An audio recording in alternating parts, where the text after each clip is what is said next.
ಅದು ರಾತ್ರಿ 11 ಗಂಟೆ. ಶಿರ್ಡಿಯ ಬಸ್ ನಿಲ್ದಾಣ.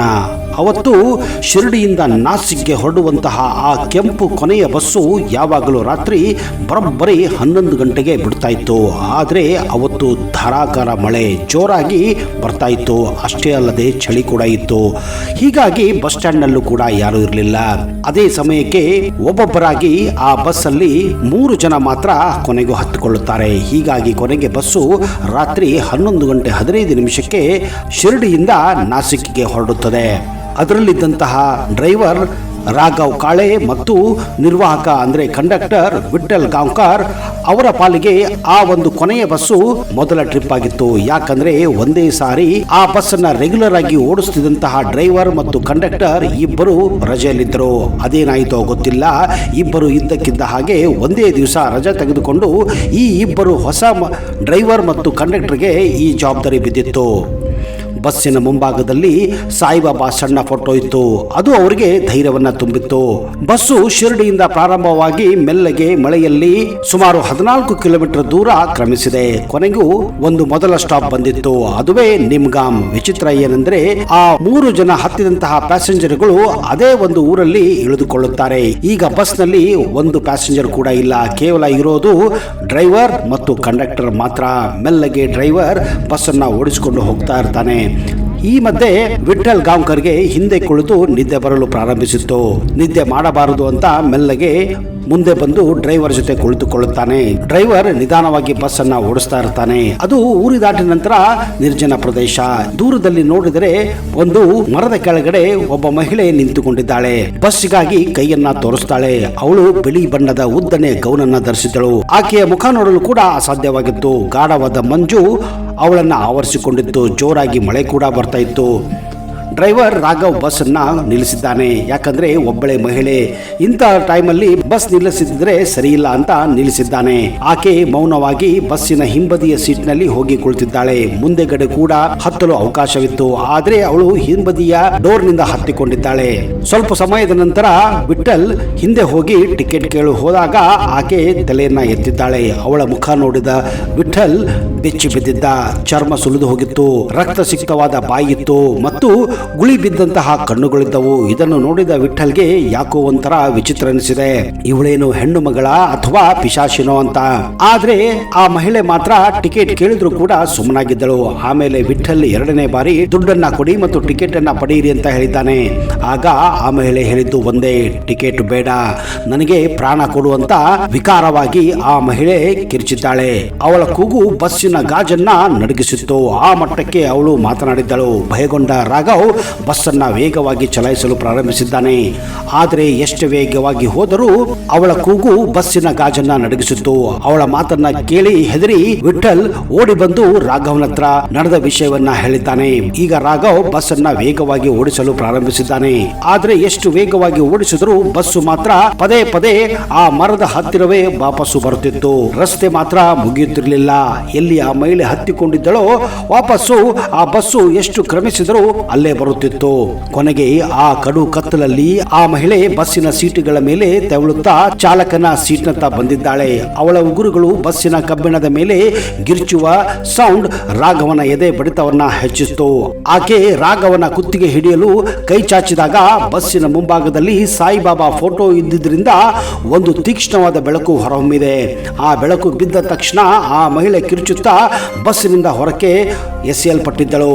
ಕ್ಷಣಾರ್ಧದಲ್ಲಿ ಎಲ್ಲವೂ ನಿಶ್ಶಬ್ದವಾಗಿತ್ತು. ರಾಘವ್ ಬಸ್ ನಿಲ್ಲಿಸಿ ನೋಡಿದಾಗ ಅವರು ಶಿರ್ಡಿಯ ಹಳೆಯ ಸ್ಮಶಾನದ ಮುಂದೆ ನಿಂತಿದ್ದರು. ಇದನ್ನು ನೋಡಿ ನಿಜಕ್ಕೂ ರಾಘವ್ ಮತ್ತು ವಿಠಲ್ ಇಬ್ಬರು ಮೂರ್ಛೆ ಹೋಗಿ ಬಿದ್ದಿದ್ದರು. ಮರುದಿನ ವಿಚಾರಿಸಿದಾಗ ತಿಳಿದು ಬಂದ ವಿಷಯವೇನೆಂದರೆ, ಹಲವು ವರ್ಷಗಳ ಹಿಂದೆ ಅದೇ ಜಾಗದಲ್ಲಿ ಒಬ್ಬ ಮಹಿಳೆ ಬಸ್ ಅಪಘಾತದಲ್ಲಿ ತೀರಿಕೊಂಡಿದ್ದಳು. ಅಂದಿನಿಂದ ಆಕೆ ಆ ಲಾಸ್ಟ್ ಬಸ್ಗಾಗಿ ಯಾವಾಗಲೂ ಕಾಯುತ್ತಾಳೆ ಎಂಬ ವದಂತಿ ಅಲ್ಲಿಯ ಸ್ಥಳೀಯರಿಂದ ಗೊತ್ತಾಗಿತ್ತು. ರಾಘವ್ ಮತ್ತು ವಿಠಲ್ ಅಂದು ಬದುಕಿದ್ದೇ ಪವಾಡ ಎಂದು ಎಲ್ಲರೂ ನಂಬುತ್ತಾರೆ. ಇದಕ್ಕೆ ಕಾರಣ ಬೇರೆ ಯಾರು ಅಲ್ಲ ಸ್ನೇಹಿತರೆ, ಅದುವೇ ಶಿರ್ಡಿಯ ಸಾಯಿಬಾಬಾ. ಒಂದು ವೇಳೆ ಆ ಬಸ್ನಲ್ಲಿ ಬಾಬಾನ ಮೂರ್ತಿ ಇಲ್ಲದಿದ್ದರೆ ವಿಠಲ್ ಮತ್ತು ರಾಘವ್ ಅದೇ ಸ್ಮಶಾನದಲ್ಲಿ ಹೆಣವಾಗಬೇಕಾಗಿತ್ತು. ಹೌದು, ಆ ಶಿರ್ಡಿ ಬಾಬಾ ಪವಾಡವೇ ಹಾಗೆ.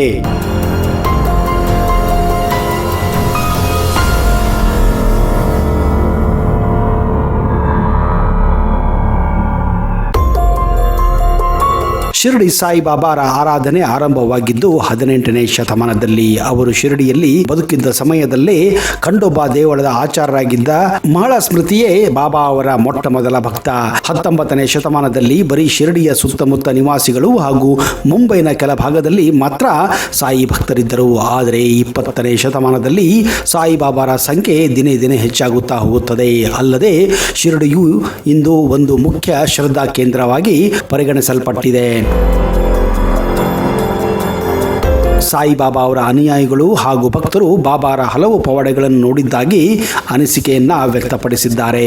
ಅವುಗಳಲ್ಲಿ ಒಂದೇ ಸಮಯದಲ್ಲಿ 2 ಸ್ಥಳದಲ್ಲಿರುವುದು, ನಿರಾಧಾರವಾಗಿ ಗಾಳಿಯಲ್ಲಿ ತೇಲುವುದು, ಮುಖ ನೋಡಿದ ತಕ್ಷಣ ಮನಸ್ಸಿನಿರುವುದನ್ನು ಹೇಳುವುದು, ದೇಹದಿಂದ ಆತ್ಮವನ್ನ ಬೇರ್ಪಡಿಸುವಿಕೆ, ಯಮುನಾ ನದಿಯ ಸೃಷ್ಟಿ, ಸಮಾಧಿಯ ಸ್ಥಿತಿಗೆ ತಲುಪುವುದು, ರೋಗಿಗಳನ್ನ ಕ್ಷಣಾರ್ಧದಲ್ಲಿ ಗುಣಮುಕ್ತರನ್ನಾಗಿ ಮಾಡುವುದು, ಕರಳು ಮತ್ತಿತರ ಹೊಟ್ಟೆಯ ಭಾಗಗಳನ್ನು ಹೊಟ್ಟೆಯಿಂದ ತೆಗೆದು ಮತ್ತೆ ಹಾಗೆ ಜೋಡಿಸುವುದು, ತಮ್ಮ ಭಕ್ತರಿಗೆ ಪವಾಡ ಸದೃಶವಾಗಿ ಸಹಾಯ ಮಾಡುತ್ತಿದ್ದ ಅದೆಷ್ಟೋ ಉದಾಹರಣೆಗಳು ಇವೆ. ಶಿರಡಿ ಸಾಯಿಬಾಬಾ ತಮ್ಮ ಭಕ್ತರಿಂದ ಅವರವರ ವ್ಯಕ್ತಿತ್ವದ ಒಲವುಗಳು ಹಾಗೂ ನಂಬಿಕೆಯ ಪ್ರಕಾರ ಒಬ್ಬ ಸಂತ, ಫಕೀರ, ಅವತಾರ ಅಥವಾ ಸದ್ಗುರು ಎಂದು ಪರಿಗಣಿಸಲಾಗಿರುವಂತಹ ಒಬ್ಬ ಮಹಾನ್ ಆಧ್ಯಾತ್ಮಿಕ ಗುರುಗಳಾಗಿದ್ದರು. ಸಾಯಿಬಾಬಾ ಅವರ ನಿಜವಾದ ಹೆಸರಿನ ಹಾಗೂ ಜನ್ಮ ಸ್ಥಳದ ಬಗ್ಗೆ ಯಾವುದೇ ಸ್ಪಷ್ಟ ಉಲ್ಲೇಖಗಳು ಎಲ್ಲಿಯೂ ಸಿಗುತ್ತಿಲ್ಲ. ಇದರ ಬಗ್ಗೆ ಬಾಬಾ ಅವರನ್ನೇ ಕೇಳಿದಾಗ ಯಾವುದೇ ಸೂಕ್ತವಾದ ಸ್ಪಂದನೆ ಸಿಕ್ಕಿಲ್ಲವೆಂದು ಇತಿಹಾಸ ಪುಟಗಳು ನಮಗೆ ಹೇಳುತ್ತವೆ. ಸಾಯಿಬಾಬಾ ಅವರು ಶಿರಡಿಗೆ ಆಗಮಿಸಿದಾಗ ಅವರಿಗೆ ಯಾವ ಹೆಸರಿತ್ತು ಎಂಬ ಬಗ್ಗೆ ಇತಿಹಾಸದಲ್ಲೂ ಕೂಡ ಸ್ಪಷ್ಟವಾಗಿ ಉಲ್ಲೇಖ ಎಲ್ಲಿಯೂ ಸಿಗುವುದಿಲ್ಲ. ಆದರೆ ಸ್ಥಳೀಯ ಖಂಡೋಬಾ ದೇವಳದ ಆಗಮಿಕರು ಅವರನ್ನು ಕಂಡು ಯಾ ಸಾಯಿ ಎಂದು ಉದ್ಘರಿಸಿದ್ದರು. ಅಂದರೆ ಮರಾಠಿಯಲ್ಲಿ ಬನ್ನಿ ಸಾಯಿ ಎಂದು ಹೇಳುವಂತಿದೆ. ಅಂದಿನಿಂದ ಅವರ ಹೆಸರು ಸಾಯಿಬಾಬಾ ಎಂದೇ ಪ್ರಸಿದ್ಧಿಯಾಯಿತು. ಸಾಯಿ ಎನ್ನುವ ಪದವು ಪರ್ಷಿಯಾ ಭಾಷೆಯಲ್ಲಿ ಸೋಫಿ ಸಂತರು ಎನ್ನುವ ಅರ್ಥ ಕೊಡುತ್ತದೆ ಹಾಗೂ ಬಡವ ವ್ಯಕ್ತಿ ಎಂದು ಕೂಡ ಹೇಳಲಾಗುತ್ತದೆ. ಬಂಜಾರ ಭಾಷೆಯಲ್ಲಿ ಸಾಯಿ ಎಂದರೆ ಒಳ್ಳೆಯ ಎಂಬ ಅರ್ಥವಿದೆ. ಬಾಬಾ ಎಂದರೆ ಭಾರತೀಯ ಭಾಷೆಯಲ್ಲಿ ತಂದೆ ಅಥವಾ ತಂದೆಯ ಸ್ಥಾನ ಅಥವಾ ಹಿರಿಯರು ಎಂಬ ಅರ್ಥ ಕೊಡುತ್ತದೆ. ಹೀಗಾಗಿ ಸಾಯಿಬಾಬಾ ಎಂದರೆ ಒಳ್ಳೆಯ ಗುರು, ಪವಿತ್ರ ಗುರು, ಸಂತ ಪಿತಾಮಹ ಎಂಬಂತಹ ಅರ್ಥಗಳು ಒದಗಿಸುತ್ತವೆ. ಸಾಯಿಬಾಬಾ ಅವರ ಭಕ್ತರು ಕೂಡ ಆಧ್ಯಾತ್ಮಿಕತೆಯಲ್ಲಿ ಉತ್ತುಂಗಕ್ಕೇರಿ ಜಗದ್ವಿಖ್ಯಾತರಾಗಿದ್ದಾರೆ. ಸಾಯಿ ಚರಿತ್ರೆ ಗ್ರಂಥದಲ್ಲಿ ದಾಖಲಾಗಿರುವ ಪ್ರಕಾರ ಸಾಯಿಬಾಬಾ ತಮ್ಮ 16ನೇ ವಯಸ್ಸಿನಲ್ಲಿ ಶಿರಡಿಯನ್ನು ಪ್ರವೇಶ ಮಾಡುತ್ತಾರೆ. ಶಿರಡಿ ಗ್ರಾಮವು ಈಗಿನ ಮಹಾರಾಷ್ಟ್ರ ರಾಜ್ಯದ ಅಹಮದ್ ನಗರ್ ಜಿಲ್ಲೆಯಲ್ಲಿದೆ. ಸಾಯಿಬಾಬಾ ಒಂದು ಬೇವಿನ ಮರದ ಕೆಳಗೆ ಧ್ಯಾನಸ್ಥ ಭಂಗಿಯಲ್ಲಿ ಶಿರಡಿಯ ನಿವಾಸಿಗಳಿಗೆ ಕಣ್ಣಿಗೆ ಮೊಟ್ಟ ಮೊದಲ ಬಾರಿಗೆ ಬಿದ್ದಿದ್ದರು ಎಂದು ನಂಬಲಾಗಿದೆ. ಬೇವಿನ ಮರದಡಿ ಧ್ಯಾನಸ್ಥ ಸ್ಥಿತಿಯಲ್ಲಿ ಕುಳಿತಿದ್ದ ತೇಜೋಮಯವಾದ ಬಾಲಕನನ್ನು ಕಂಡು ಶಿರಡಿಯ ನಿವಾಸಿಗಳು ಆಶ್ಚರ್ಯಭರಿತರಾಗಿದ್ದರು ಮತ್ತು ಆತನನ್ನು ಯಾರೆಂಬುದನ್ನು ತಿಳಿಯಲು ಮುಂದಾಗುತ್ತಾರೆ. ಅಷ್ಟು ಸಣ್ಣ ವಯಸ್ಸಿನಲ್ಲಿ ಚಳಿ, ಗಾಳಿ, ಮಳೆ, ಬಿಸಿಲು, ಇರುಳುಗಳಿಗೆ ಹೆದರದೆ ಧ್ಯಾನ ಮಾಡುತ್ತಿದ್ದಂತಹ ಆ ಬಾಲಕನನ್ನು ಕಂಡು ಅವರೆಲ್ಲರೂ ಆಶ್ಚರ್ಯಚಕಿತರಾಗಿದ್ದರು. ಇದಾದ ಮೇಲೆ ಶಿರಡಿಯು ಧಾರ್ಮಿಕ ನಂಬಿಕೆಗಳ ಕ್ಷೇತ್ರವಾಗಿ ಜನರಲ್ಲೂ ಬಾಬಾ ಅವರನ್ನು ಸದಾ ಅಲ್ಲಿ ಸಂಧಿಸುತ್ತಿದ್ದರು.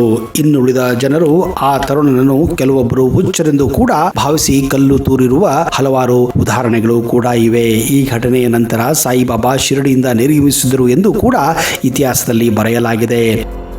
ಸಾಯಿಬಾಬಾ ಜೀವನ ಚರಿತ್ರೆ ಬರೆದಿರುವ ನರಸಿಂಹ ಸ್ವಾಮೀಜಿಯವರು ಸಾಯಿಬಾಬಾ ಬ್ರಾಹ್ಮಣ ದಂಪತಿಗಳಿಗೆ ಜನಿಸಿದ್ದರು ಎಂದು ತಮ್ಮ ಅಭಿಪ್ರಾಯವನ್ನು ವ್ಯಕ್ತಪಡಿಸಿದ್ದಾರೆ. ಬ್ರಾಹ್ಮಣ ಕುಲದಲ್ಲಿ ಜನಿಸಿದರೂ ಫಕೀರನೊಬ್ಬನ ಆಶ್ರಮದಲ್ಲಿ ಬೆಳೆದಿದ್ದರಿಂದ ತಮ್ಮ ಆಚರಣೆಯಲ್ಲಿ ಮುಸ್ಲಿಮರ ಕೆಲ ಆಚರಣೆಗಳನ್ನು ಅವರು ಒಳಗೂಡಿಸಿಕೊಂಡಿದ್ದರು ಎಂದು ನಂಬಲಾಗಿದೆ. ಮತ್ತೊಂದು ಮೂಲದ ಪ್ರಕಾರ ಅವರು ಭಾರತದಲ್ಲಿ ಸಿಪಾಯಿ ದಂಗೆ ಆಗುವ ಹೊತ್ತಿಗೆ ಅಂದರೆ 1857ರಲ್ಲಿ ಝಾನ್ಸಿ ರಾಣಿ ಲಕ್ಷ್ಮೀಬಾಯಿಯ ಸೇನೆಯಲ್ಲಿ ಕೂಡ ಗುರುತಿಸಿಕೊಂಡಿದ್ದರು ಎಂದು ನಂಬಲಾಗಿದೆ. ಐತಿಹ್ಯಗಳ ಪ್ರಕಾರ ಸಾಯಿಬಾಬಾ ಶಿರಡಿಯಲ್ಲಿ 3 ವರ್ಷಗಳಿದ್ದು 1 ವರ್ಷ ಮಾತ್ರ ಶಿರಡಿಯಿಂದ ಹೊರಗೆ ಕಳೆದಿದ್ದಾರೆ ಎನ್ನುವ ಉಲ್ಲೇಖ ಇದೆ. ಇದಾದ ನಂತರ 1858ರ ಆಸುಪಾಸಿನಲ್ಲಿ ಶಿರಡಿಗೆ ಮರಳಿ ಅನಂತರ ಶಾಶ್ವತವಾಗಿ ಅಲ್ಲಿಯೇ ಉಳಿದು ತಮ್ಮ ಕೊನೆಯ ಉಸಿರನ್ನು ಎಳೆದರೆಂದು ಹೇಳಲಾಗುತ್ತಿದೆ. 1858ರಲ್ಲಿ ಬಾಬಾ ಶಿರಡಿಗೆ ಹಿಂದಿರುಗಿದಾಗ ಅವರ ಉಡುಗೆಯ ಶೈಲಿಯು ಸಂಪೂರ್ಣವಾಗಿ ಬದಲಾಗಿತ್ತು. ಮುಕ್ಕಾಲು ತೋಳು ಇರುವ ಮಂಡಿಯವರೆಗೂ ಇರುವ ಕಪನಿಯನ್ನು ಧರಿಸಿ ಕಾಲುಗಳಿಗೆ ಶ್ವೇತವರ್ಣದ ಒಂದು ವಸ್ತ್ರ ಹಾಗೂ ತಲೆಗೆ ಶ್ವೇತವರ್ಣದ ಬಟ್ಟೆಯನ್ನು ಸುತ್ತಿಕೊಳ್ಳುತ್ತಿದ್ದರು. ಮುಂದೆ ಬಾಬಾ ಅವರು ಈ ಶೈಲಿಯನ್ನೇ ಅನುಸರಿಸಿದರು. ಸಾಯಿಬಾಬಾ ತಮ್ಮ ಬದುಕಿನ 5 ವರ್ಷಗಳ ಕಾಲ ಶಿರಡಿಯ ಸುತ್ತಮುತ್ತ ಓಡಾಡುತ್ತಾ ಬೇವಿನ ಮರದ ಕೆಳಗೆ ಧ್ಯಾನಸ್ಥರಾಗಿ ಕುಳಿತುಕೊಳ್ಳುತ್ತಿದ್ದರು. ತಮ್ಮ ಜೀವನದ ಅಂತಿಮ ಉದ್ದೇಶ ಪ್ರೀತಿಯನ್ನು ಹರಡುವುದಾಗಿ ಅವರು ತಮ್ಮ ಭಕ್ತರಿಗೆ ಹೇಳಿದ್ದರು. ಸಾಯಿಬಾಬಾ ಭಕ್ತರಲ್ಲಿ ಅನೇಕರು ಇಂದಿಗೂ ಅವರನ್ನು ಶಿವನ ಅವತಾರ ಎಂದು ಕೂಡ ನಂಬುತ್ತಾರೆ. ಇನ್ನು ಕೆಲವರು ಅವರನ್ನು ವಿಷ್ಣುವಿನ ಅವತಾರ ಎಂದು ಕೂಡ ನಂಬುತ್ತಾರೆ. ಅಕ್ಟೋಬರ್ 1918ರಲ್ಲಿ ಬಾಬಾ ವಿಧಿವಶರಾಗುವ ಮುಂಚೆ ತಾವು 8 ವರ್ಷ ಬಳಿಕ ಒಬ್ಬ ಬಾಲಕನಾಗಿ ಮತ್ತೆ ಬರುವುದಾಗಿ ಅವರ ಭಕ್ತರಿಗೆ ಹೇಳಿದ್ದಾರೆ. ಬಾಬಾ ಕೊನೆಯ ಉಸಿರೆಳೆದಾಗ ಇಡೀ ಶಿರಡಿಯೇ ಸ್ತಬ್ಧವಾಗಿತ್ತು. ಅವರ ಅಂತ್ಯ ಒಂದು ಯುಗದ ಅಂತ್ಯವೇ ಆಗಿತ್ತು. ಆದರೆ ಬಾಬಾ ತಮ್ಮ ಭಕ್ತರಲ್ಲಿ ಸದಾ ಇರುತ್ತೇನೆ ಎಂದು ಭಾಷೆ ಕೂಡ ಕೊಟ್ಟಿದ್ದಾರೆ. ಯಾವಾಗ ಅವರನ್ನು ನೆನೆಸುತ್ತೇವೋ ಆಗ ಅವರು ಮತ್ತೆ ಮತ್ತೆ ಬರುತ್ತೇನೆ ಎಂದು ಕೂಡ ತಮ್ಮ ಭಕ್ತರಿಗೆ ವಾಗ್ದಾನ ಮಾಡಿದ್ದಾರೆ. ಅಂತಹ ಮಹಾನ್ ಪುರುಷ ಶಿರಡಿಯ ಸಾಯಿಬಾಬಾ. ನಿಜಕ್ಕೂ ನೀವು ಬಾಬಾರನ್ನ ನಂಬಿದ್ದರೆ ಅವರನ್ನು ಯಾವಾಗಲೂ ನೆನೆಸಿ. ನಿಮ್ಮ ಕಷ್ಟಗಳೆಲ್ಲವೂ ದೂರವಾಗುತ್ತವೆ ಅನ್ನೋ ನಂಬಿಕೆ ನಮಗೂ ಕೂಡ ಇದೆ. ಇಂತಹದೇ ಹಲವಾರು ವಿಷಯಗಳನ್ನು ಮುಂದಿನ ಸಂಚಿಕೆಯಲ್ಲಿ ಮತ್ತೆ ತರಲು ಪ್ರಯತ್ನಿಸುತ್ತೇನೆ. ಅಲ್ಲಿಯವರೆಗೆ ಜೈ ಹಿಂದ್, ಜೈ Karnataka, and keep watching focus TV.